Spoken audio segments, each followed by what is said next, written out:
Assalamualaikum student mathematics 4024. Welcome to Maths Guru. I hope you all are fine. I am fine too. Alhamdulillah.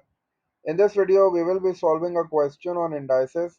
और indices के topic में हमने जो exponential equations को solve करना सीखा था ना, उससे रिलेटेड ये क्वेश्चन है मेरे पास। और इस वीडियो में इंशाल्लाह इसको सॉल्व कर लेते हैं जल्दी से। Exponential equations we call those equations as exponential equations in which our variable is in the exponent. ठीक है।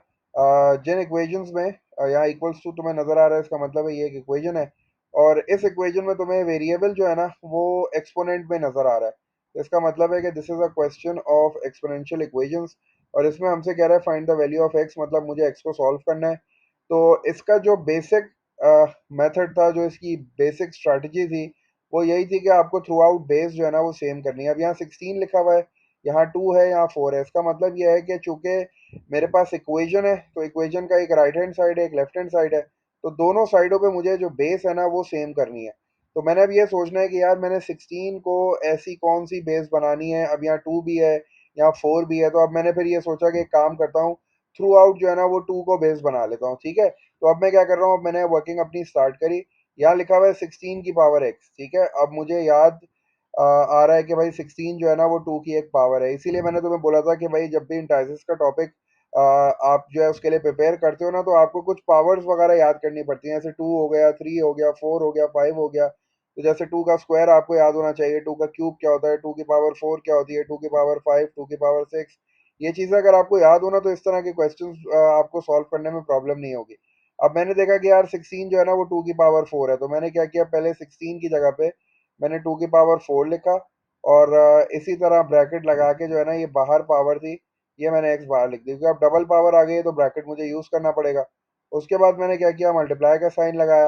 अब 2 को तो मैं और सिंप्लीफाई कर नहीं सकता, लेकिन मैं एक काम ज़रूर कर सकता हूँ कि मैं जो है ना वो 2 को ऊपर शिफ्ट कर देता हूँ। तो ये जो है ना मेरे पास 2 की पावर -1 हो जाएगी, क्योंकि फ़िलहाल जो है वो 2 की पावर इस वक्त 1 है। तो मुझे इंडाइसिस का रूल पता है, जब भी मैं किसी चीज़ को डिनोमिनेटर से न्यूमरेटर में लेके जाऊंगा तो उसकी पावर नेगेटिव हो जाती है।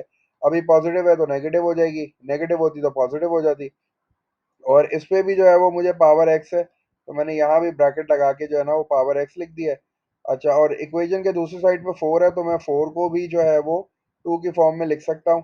तो मैंने जो है वो 4 को 2 का स्क्वायर लिख दिया और जो पावर इस पे बाहर डली हुई थी वो एज इट इज जो है ना वो मैंने इस पे लगा दी। तो अब मैंने एक काम ये कर लिया अपने फर्स्ट स्टेप में कि मैंने जो है वो थ्रू आउट 2 को बेस बना लिया। यहाँ भी तुम्हें 2 नजर आ रहा है, यहाँ भी 2, यहाँ भी 2।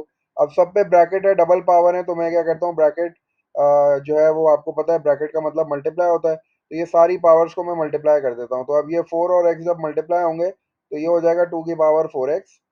ठीक है, और उसके बाद यहाँ मल्टीप्लाई का साइन लगा हुआ है और यहाँ जब -1 एक्स से मल्टीप्लाई होगा तो ये हो जाएगा 2 की पावर -x।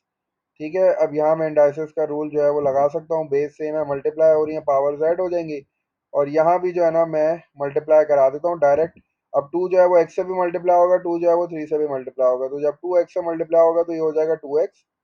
और जब आपका 2 3 से मल्टीप्लाई होगा तो ये हो जाएगा 2 3 6। तो ये +6 आ गया। तो अब यहाँ रूल लगा देता हूँ, एक बार बेस लिखी, मल्टीप्लाई हो रहे हैं तो पावर्स ऐड हो जाएंगी, तो ये मेरे पास हो जाएगा 4x और फिर आएगा प्लस और फिर -x, तो प्लस माइनस माइनस हो जाएगा।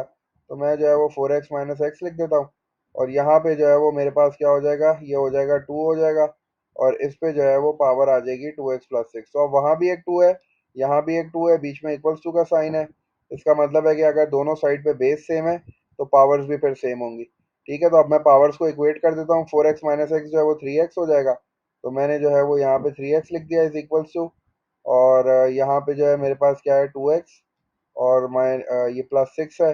बस अब मुझे x की वैल्यू चाहिए, मैंने 2x को वहाँ शिफ्ट कर देना है, 2x वहाँ जाके माइनस हो जाएगा, तो मेरे पास x की जो वैल्यू आ जाएगी that is coming out as 6।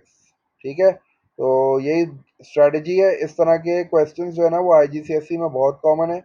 अगर तुम्हें इस तरह के क्वेश्चंस की प्रैक्टिस करनी है ना तो आईजीसीएसई के पेपर्स में देखो, वहाँ इस तरह के क्वेश्चंस तुम्हें बहुत मिलेंगे। तो वैसे ये इंडाइसिस के टॉपिक का क्वेश्चन है। ठीक है, और बिल्कुल जो है वो हमारे भी मैथ्स 4024 में ये इंक्लूडेड है।